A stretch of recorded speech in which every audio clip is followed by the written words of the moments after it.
Dis-nous, quand cela arrivera-t-il et quel sera le signe de ton avènement et de la fin du monde?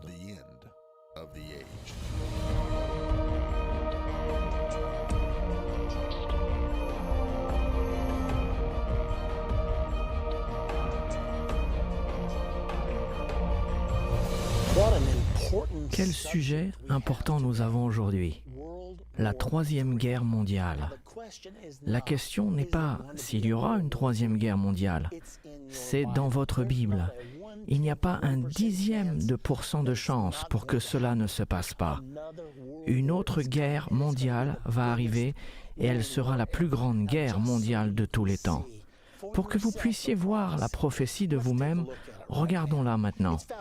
Elle se trouve dans Apocalypse au chapitre 9, au verset 15. Et les anges qui étaient prêts pour l'heure, le jour, le mois et l'année furent déliés afin qu'ils tuassent le tiers des hommes. Je n'oublierai jamais, quand j'ai regardé sur cela pour la première fois, je me suis dit, un tiers de toute la population du monde?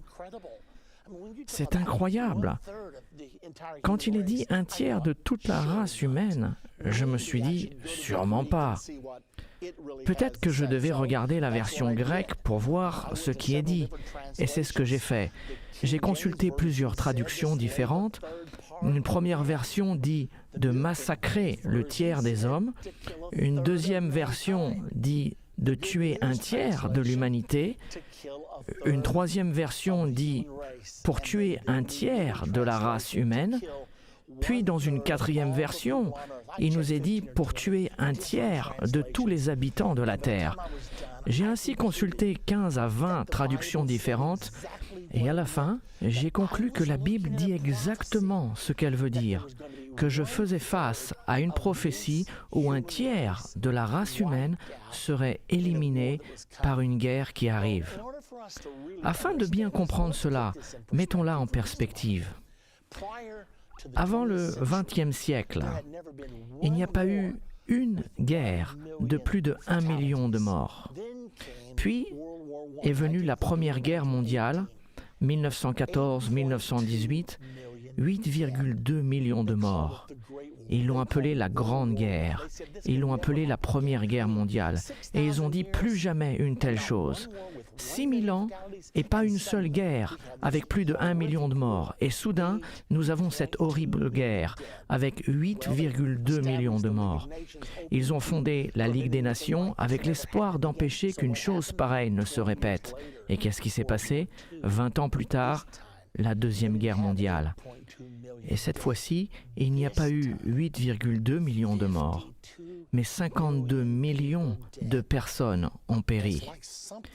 C'est comme si quelque chose s'était désaxé dans le cœur humain. Comment pouvons-nous mettre fin à ceci? Puis nous avons fondé les Nations Unies, espérant avoir résolu le problème.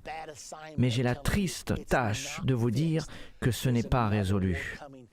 Il y a une autre guerre qui arrive et celle-ci ne serait pas de 8 millions de morts, ni de 52 millions de morts.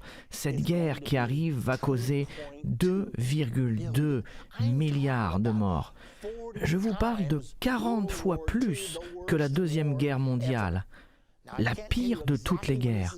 Je ne peux pas vous dire exactement quand elle aura lieu. Je pense qu'elle pourrait arriver cette année. Vous le verrez alors que nous continuons.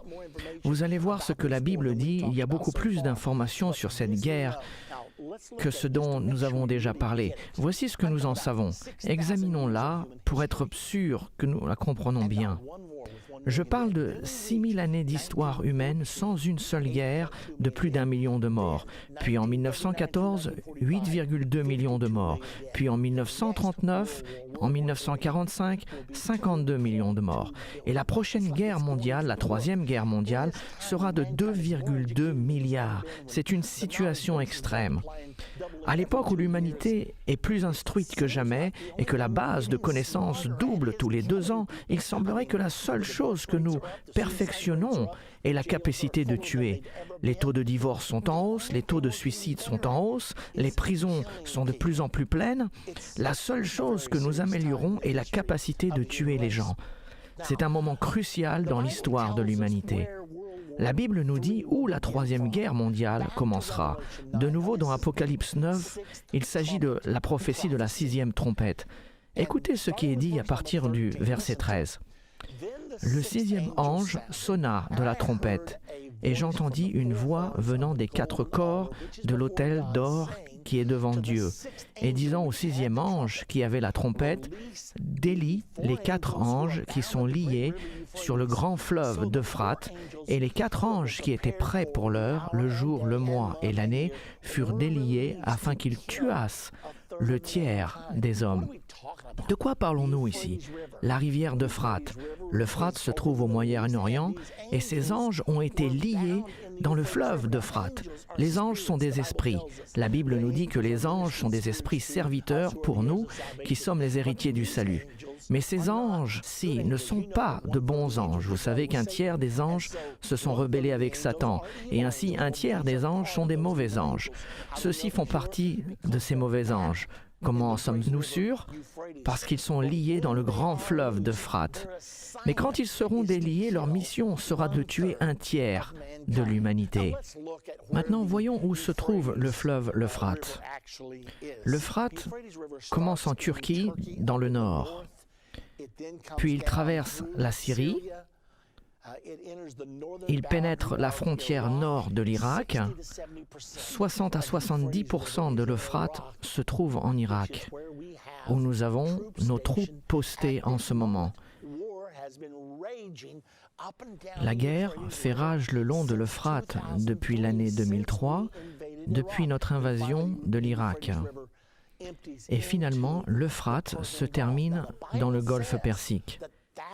La Bible indique que c'est de là que la troisième guerre mondiale émanera. Si cela est vrai, il semblerait qu'elle soit sur le point d'éclater si ce n'est pas déjà fait. Regardons sur cette carte. Vous pouvez la voir sur votre écran. Remarquez que la ligne jaune commence dans le nord, en Turquie. Elle passe par la Syrie, au travers de l'Irak, puis passe à environ 80 km de l'Iran. Nous avons un conflit avec l'Iran qui est en cours. Nous avons la guerre qui continue en Irak. Quoi qu'ils essayent de nous dire qu'elle est presque finie, les bombardements continuent tous les jours. Puis en remontant la région, vous avez l'Afghanistan et le Pakistan. La Bible prophétise que la troisième guerre mondiale commencera dans cette partie du monde.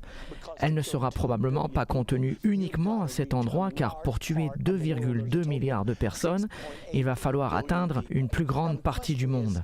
La population mondiale est de 6,8 milliards de personnes actuellement. La question est donc, qui participera à cette guerre? Nous savons que Mao Tse-tung, le défunt dirigeant de la Chine, s'était vanté dans son journal qu'il pourrait organiser une armée de 200 millions. Le verset 16 de cette prophétie dit le nombre des cavaliers de l'armée était de 200 millions. Et j'en entendis le nombre. C'est plutôt incroyable que cet homme irreligieux et athée ait cité le même chiffre qui se trouve dans le verset 16 du 9e chapitre du livre de l'Apocalypse. Il dit « Nous pouvons mettre en place 200 millions de soldats ». La Bible dit qu'il s'agit du nombre des cavaliers. Cela signifie-t-il que la Chine fera partie de cette guerre? C'est fortement probable, mais on ne peut pas en être certain, car il existe au moins 2 autres entités sur Terre en ce moment qui sont capables de mettre en place 200 millions de soldats. Nous savons que le monde islamique a une population de 1,5 milliard. La population de la Chine est de 1,3 milliard. Ainsi, si le monde islamique s'unissait et commençait à combattre, il pourrait former une armée de 200 millions. L'Inde compte environ 1,1 milliard d'habitants et pourrait donc mettre autant de soldats sur les champs de bataille.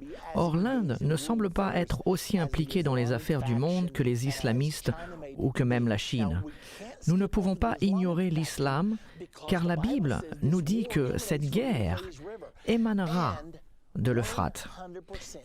Et chaque centimètre de ce fleuve est sous le contrôle des nations islamiques en ce moment même. Donc, qui pourrait être engagé dans cette guerre? Les États-Unis sont presque sûrs d'y être impliqués, puisque nous avons aujourd'hui 145 000 soldats combattants sur toute la longueur de l'Euphrate. En plus, les États-Unis d'Amérique possèdent la capacité nucléaire pour tuer 2,2 milliards de personnes.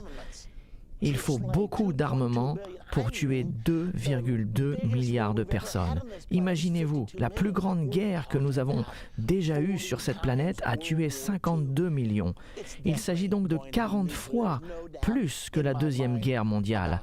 Elle sera définitivement nucléaire, j'en ai aucun doute. La chose suivante que nous aimerions savoir est quand est-ce que la Troisième Guerre mondiale aura-t-elle lieu? Avons-nous une idée? En fait, l'Écriture nous indique quand cela va se passer. Elle doit se passer avant la Grande Tribulation. La Grande Tribulation commencera 3 ans et demi avant la bataille d'Armageddon et la deuxième venue de Jésus-Christ. Je sais qu'un grand nombre de personnes disent « Je pensais que la Grande Tribulation était 7 ans avant la bataille d'Armageddon », mais c'est une erreur. Permettez-moi de vous donner les Écritures car certains d'entre vous peuvent être intéressés, surtout si toute votre vie vous avez cru que la Grande Tribulation durerait 7 ans. Laissez-moi vous donner les Écritures qui nous disent explicitement que la grande tribulation durera 3 ans et demi. Si vous voulez une tribulation de 7 ans, eh bien je pense que vous pouvez l'avoir, mais la Bible enseigne que sa durée est de 3 ans et demi, et ce sera suffisamment long. Daniel 7, 25. La petite corne, l'Antichrist, fait la guerre contre les saints pendant un temps, des temps et la moitié d'un temps. Un temps signifie 1 an, des temps signifie 2 ans et la moitié d'un temps signifie la moitié d'un an. Comment je le sais? Parce qu'une prophétie dit exactement la même chose, seulement elle décrit les temps d'une autre manière. Apocalypse 13 au verset 5 nous parle au sujet de l'Antichrist. Et le pouvoir fut donné à la bête pour agir pendant 42 mois. Et il lui fut donné de faire la guerre aux saints et de les vaincre. Ainsi, dans Daniel 7, 25, il est dit un temps, des temps et la moitié d'un temps. Dans Apocalypse 13, 5, il est dit 42 mois.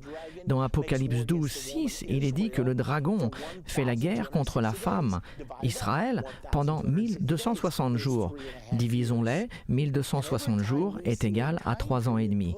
Chaque fois que nous voyons une période de temps attribuée à la grande tribulation, cela correspond toujours à 3 ans et demi. Même Jésus a parlé de l'abomination de la désolation. Il a dit, lorsque vous verrez l'abomination de la désolation dont a parlé le prophète Daniel, alors que ceux qui seront en Judée fuient, c'est alors la détresse sera si grande qu'il n'y a point eu de pareil depuis le commencement du monde jusqu'à présent. Jésus a donc dit que la grande tribulation commencerait à l'abomination de la désolation. Daniel 9, 27 nous dit que l'abomination de la désolation arriverait à la moitié de cette période des 7 dernières années. Ainsi, à chaque endroit où nous voyons la durée de la grande tribulation, il est dit 3 ans et demi. Toutefois, il y a une période de 7 ans, mais la première moitié de ces 7 ans ne correspond pas du tout à la tribulation. Il s'agit plutôt de la préparation avant les derniers 3 ans et demi appelés la grande tribulation. Cependant, comment savons-nous que cette guerre doit arriver avant que la grande tribulation commence? Nous le savons car la prophétie de la guerre de la 6e trompette est donnée dans Apocalypse chapitre 9 au verset 13 et 20. Plus loin dans Apocalypse 10, il nous parle du début de la grande tribulation. Regardons-la maintenant. Regardons dans Apocalypse au chapitre 10, versets 1 à 2. Je vis un autre ange puissant qui descendait du ciel, enveloppé d'une nuée. Au-dessus de sa tête était l'arc-en-ciel, et son visage était comme le soleil, et ses pieds comme des colonnes de feu. Il tenait dans sa main un petit livre ouvert. Il posa son pied droit sur la mer et son pied gauche sur la terre. Nous allons voir cela 2 fois dans la Bible, et les 2 fois indiquent qu'il s'agit de l'événement qui marque le début de la grande tribulation. Continuons dans les versets 5 et 6. « Et l'ange que je voyais debout sur la mer et sur la terre leva sa main droite vers le ciel et jura par celui qui vit au siècle des siècles, qui a créé le ciel et les choses qui y sont, la terre et les choses qui y sont, et la mer et les choses qui y sont, qu'il n'y aura plus de temps. » Il nous est donc dit qu'il n'y aura plus de temps. Nous savons que ce n'est pas une traduction exacte, car nous voyons que dans le chapitre 11, il commence à parler d'une autre période de 3 ans et demi. Et plus loin, dans le livre d'Apocalypse, il nous est parlé d'une période de 1000 ans. Ainsi, quand il dit qu'il n'y aurait plus de temps, la version Darby dit qu'il n'y aurait plus de délai, et toutes les traductions sont conformes avec celle-ci. Il est tout simplement dit que nous sommes arrivés à un carrefour, que nous avons atteint un tournant. Après avoir vu cela, vous verrez la chose suivante dans Apocalypse au chapitre 11. Vous verrez une prophétie concernant la mesure du temple, qui nous dit que le temple sera piétiné par les païens durant les 42 mois suivants. Elle nous donne donc un délai. Vous avez cet ange se tenant avec un pied sur la mer et avec un pied dans la terre, déclarant qu'il n'y aurait plus de délai, et aussitôt nous entrons dans les 42 derniers mois. Et le verset 3 d'Apocalypse 11 nous dit que les 2 témoins de Dieu commencent leur ministère pour 1260 jours. Chacun de ces 2 passages dit qu'à partir d'un moment où l'ange se tient avec un pied sur la mer et un pied sur la terre, c'est là où commencent les 3 dernières années et demie, et nous savons que c'est là que commence la grande tribulation. Vous avez donc la guerre de la 6e trompette, la 3e guerre mondiale dans le chapitre 9. Vous avez le début de la grande tribulation dans le chapitre 10, puis vous avez les 3 dernières années et demie dans le chapitre 11. Et le chapitre 11 culmine avec le son de la 7e trompette, la dernière trompette. Le verset 15 nous dit que le royaume de ce monde est remis à notre Seigneur et à son Christ. Cet événement est également mentionné dans l'Ancien Testament dans Daniel chapitre 12. Remarquez les similarités que nous avons ici, au verset 1. « En ce temps-là se lèvera Michaël, le grand chef, le défenseur des enfants de ton peuple. » Il s'adresse à Daniel et au peuple d'Israël.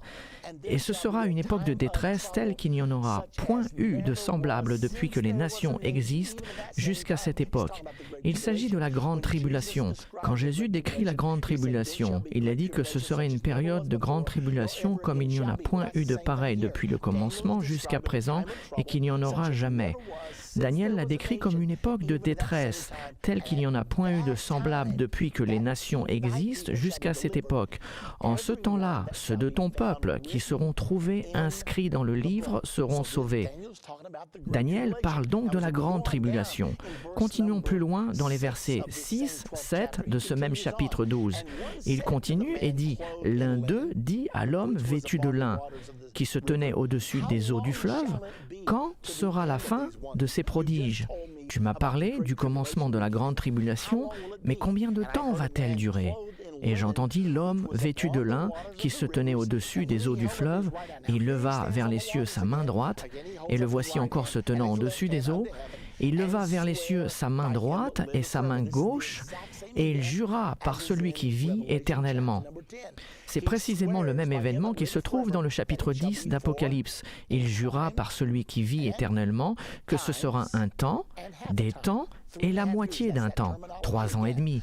C'est de nouveau cette terminologie. Donc dans Daniel chapitre 12 et Apocalypse chapitre 10, il dit exactement la même chose. Et toutes ces choses finiront, les choses que fait l'Antichrist, quand la fosse du peuple saint sera entièrement brisée.